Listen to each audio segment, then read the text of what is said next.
Hey, what's going on guys? My name is IndyGamerTag and I'm back for your daily Fortnite video. Today's video I'll be showing you guys basically the best controller settings for Fortnite. So if you're using an Xbox One, PS4, or if you're simply playing on PC but using a controller, then this video will help you. Now if you guys are going to enjoy the video, I would very much appreciate a like. On the contrary, if you genuinely dislike today's video, then feel free to leave a dislike. And also if you'd like to see more daily Fortnite content like this in the future, then feel free to subscribe as well as turning on those post notifications. With that out of the way, let's hop right into the video. So again, I mentioned I'm going to be sharing with you guys the best controller settings. Now I make these videos, or I try to at least every week, where I share with you guys the best sensitivity settings, the keybinds I've been using, so on and so forth. Not only sharing with you guys mine so you can replicate them, but also sharing with you guys how you can optimize them for yourself. So without further ado, let's go ahead and hop right into this. Now firstly, we're going to talk about the sensitivity settings, and this is going to be of course the X and Y sensitivity.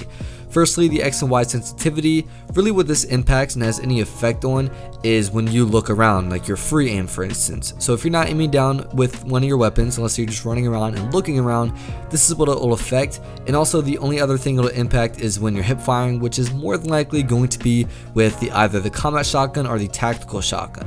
Reason being is because these are the only weapons, shotgun specifically, where you aren't constantly aiming down your sights, whereas typically you would do that with an AR and definitely something long range like a sniper. Whereas for the shotgun, it being so close range, you don't necessarily always need to aim down your sights, and sometimes it's in your best interest to simply hip fire. So this is what the X and Y sensitivity will affect. Now my sensitivity settings for both of these is set to a 0.718. Now last week I had them set to a 0.618, so I've definitely increased it, as you can tell, by a full decimal place. And the reason I recommend having that around a 0.7 to a 0.8 or maybe even a little bit lower is because this is a decent setting to use. There's no reason to have yours set to a 0.9 or a full 1 and try to make it look like you're doing some godlike movements that realistically are not helping you, if anything, are hindering your gameplay overall.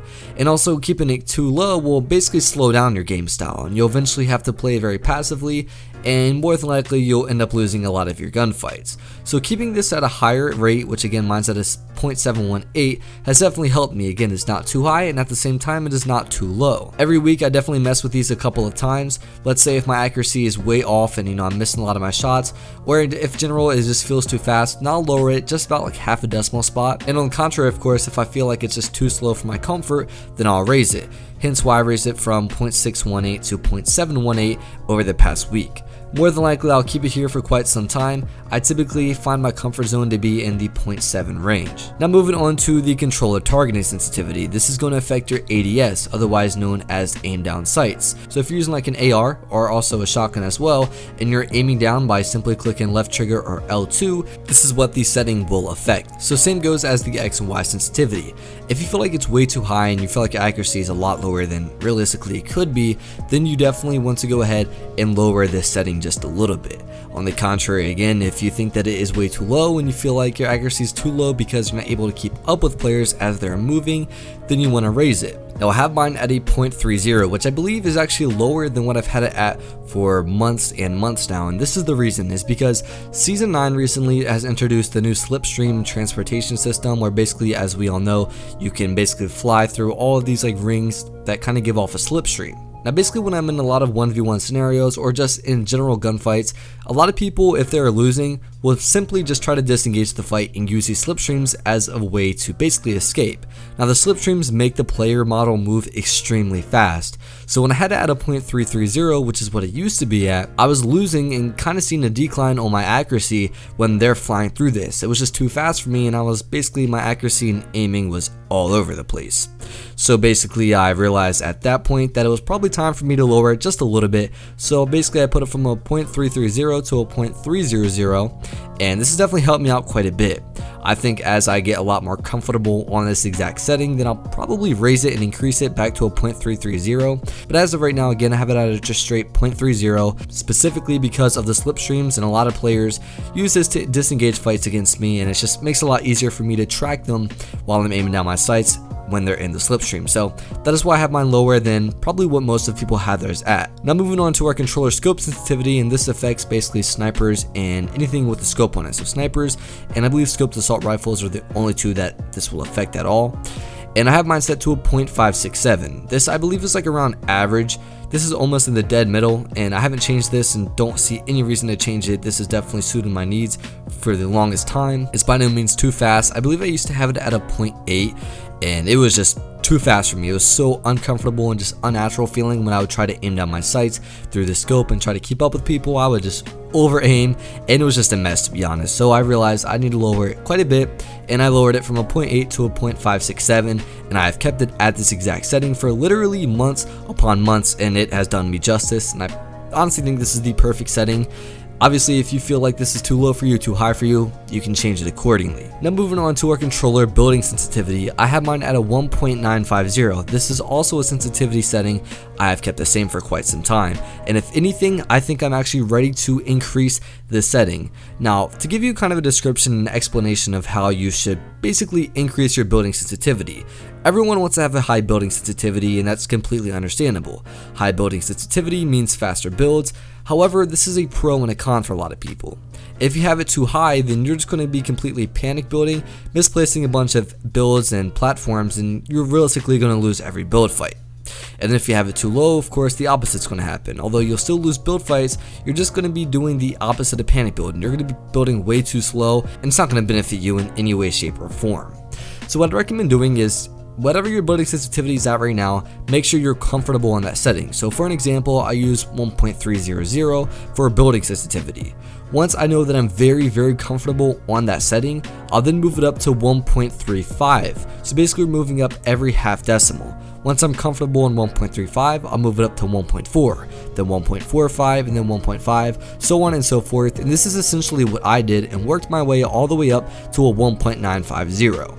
So basically just moving it in small increments allows it to increase your building sensitivity, but at the same time still giving you that sense of control and not making it feel unnatural by any means or any stretch of the imagination. So again, I worked my way all the way up nearly to the max, which is 2.000. So probably within this next week coming, I'll probably raise it to a 1.975 or maybe even the max being at 2. Lastly, we're going to move on to the final sensitivity setting of today's video, and that is going to be the controller edit sensitivity. I have mine set at the max at 2.000, and I really strongly recommend everyone do the same. And this is the reason that I feel like everyone should have theirs at the max setting. Now, the editing sensitivity is different than the building sensitivity, and the reason I say that is because editing and building, you're going to find errors in each. However, no matter what you do and no matter what setting you put for your editing sensitivity, you're always going to make errors. It's just the way that the console mechanics are set up for editing. So at this point, raising our editing sensitivity to the max isn't going to handicap us by any means. If anything, it allows us to actually make faster edits and use less of emotion to make the edit itself. Obviously, if you have an editing sensitivity of just 1, it's going to take you half the time to make a simple wall edit than if you were to have it at 2. You're obviously going to do it twice as fast. So that is why I recommend everyone have theirs at a 2.000 for their editing sensitivity. Now, to optimize your sensitivity is pretty simple, just kind of like the building sensitivity I went over. Keep it at what it is at right now. However, if you feel like this is too low or too high, then change it accordingly. So what I typically do for my X and Y sensitivity every week is I'll raise it half a decimal place. If I feel like this has basically made my accuracy worse, then I'll lower it half a decimal place and then lower it again, and just kind of go back and forth, increasing and decreasing until I feel like I've found my perfect sweet spot for that exact sensitivity setting. And that's essentially how you guys can change and optimize your sensitivity settings. Now moving on to another setting that I actually have changed that a lot of people would not expect, and this is my brightness. Now the default value for the brightness setting is 0.50, and I have mine at a 0.8. The reason being is pretty simple. Basically, it just allows me to see player models and characters a lot easier in dark areas. Obviously, there's a lot of dark skins like the Black Knight, as well as a lot of unlockable and customizable skins that you can put on like a dark costume on. So if you're using a black outfit and you're in a dark area with a lot of shade, it's going to be harder for people to spot you out.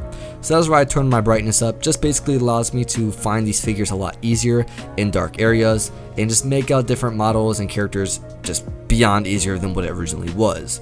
This really isn't like a huge significant change, however it definitely will help you guys in terms of the visual aspect of Fortnite. And actually a lot of players used to do this for other competitive games such as Overwatch, I believe, as well as Call of Duty, which I know for a fact. Now moving on to our keybinds.